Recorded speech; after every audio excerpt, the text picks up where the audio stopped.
खासगी प्राथमिक शिक्षक सेवक समितीच्या वतीनं दरवर्षी शिक्षक दिनाचं औचित्य साधून उत्कृष्ट पद्धतीनं अध्यापनाचं काम करणाऱ्या जिल्ह्यातील शिक्षकांना शिक्षण जागर पुरस्कार देऊन गौरवण्यात येतं।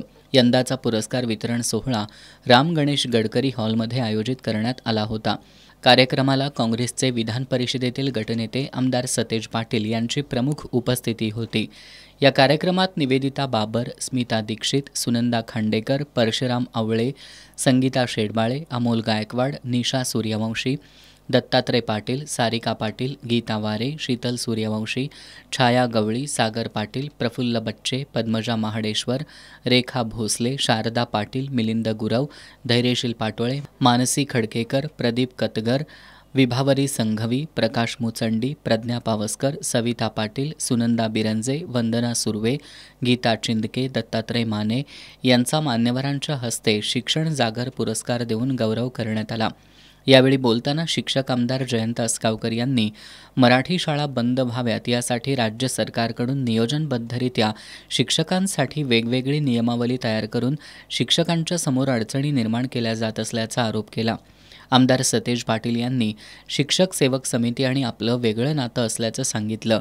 राज्य सरकार टीईटी सक्तीसह अनेक महत्त्वाच्या प्रश्नांवर उत्तर द्यायला तयार नसल्यामुळं शिक्षकांनी 8 नोव्हेंबरच्या मोर्चात मोठ्या संख्येनं सहभागी होऊन संघटनात्मक ताकद दाखवावी असं आवाहन केलं। त्यामुळे आता कुठलाही प्रश्न असला, कुठली अडचण असली, आम्ही बघतोय दररोज 100 प्रश्न येतात, परंतु त्या प्रश्नावर उत्तर काही मिळत नाही सरकारचं, अशी सरकारची साधारणपणे अवस्था त्या ठिकाणी निर्माण झाली।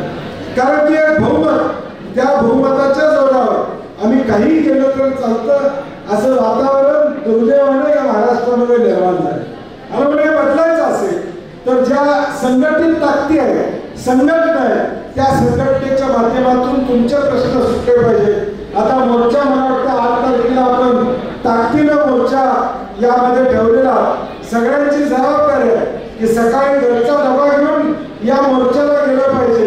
कुणी नाहीतर भरत बसायला आहे, जयदास गरकर आहेत, ते बघून घेतील की मी आपल्या घरात बसतो टीव्ही बघत म्हटलं तर काय खरं नाही, तेव्हा तर ते टीव्हीचे केबलचे पैसे भरायचे मी बंद होणार। त्यामुळं सगळ्यांनी या 8 तारखेच्या मोर्चामध्ये आपण सगळ्यांनी ताकदीनं जाणं गरजेचं। खासगी शिक्षक सेवक समितीचे राज्याध्यक्ष भरत रसाळे यांनी अध्यापन करत असताना शिक्षकांनी नवनवीन प्रयोग करत चांगले विद्यार्थी घडावेत या उद्देशानं हा उपक्रम आयोजित केल्याचं सांगितलं। शिक्षक सेवक समितीच्या वतीनं 8 नोव्हेंबरला काढण्यात येणाऱ्या मोर्चात आणि 24 नोव्हेंबरच्या शाळा बंद आंदोलनात सर्वांनी सहभागी व्हावं असं आवाहनही त्यांनी केलं। प्राचार्य प्रभाकर हिरवाडे, सुधाकर सावंत यांनी टीईटी सक्तीला सर्व शिक्षकांनी संघटितपणे विरोध करण्याची गरज व्यक्त केली। या परिषदेत शिक्षक सेवक समितीच्या वतीनं टीईटी अनिवार्य करण्याच्या सर्वोच्च न्यायालयाच्या निर्णयाविरोधात राज्य सरकारनं पुनर्विचार याचिका दाखल करावी, केंद्र सरकारनं शिक्षण हक्क कायदा 2009 मध्ये स्वतः संशोधन करून सेवेत कार्यरत शिक्षकांना टीईटी सक्तीची अट रद्द करावी, महाराष्ट्र शासनाच्या आश्रमशाळा आणि अन्य काही विभागानं टीईटी सक्ती संदर्भात अंतिम निर्णय होईपर्यंत शिक्षकांना टीईटीसाठी अर्ज देण्यासाठी घाई करू नये यासह अन्य ठराव सर्वानुमते मंजूर करण्यात आले।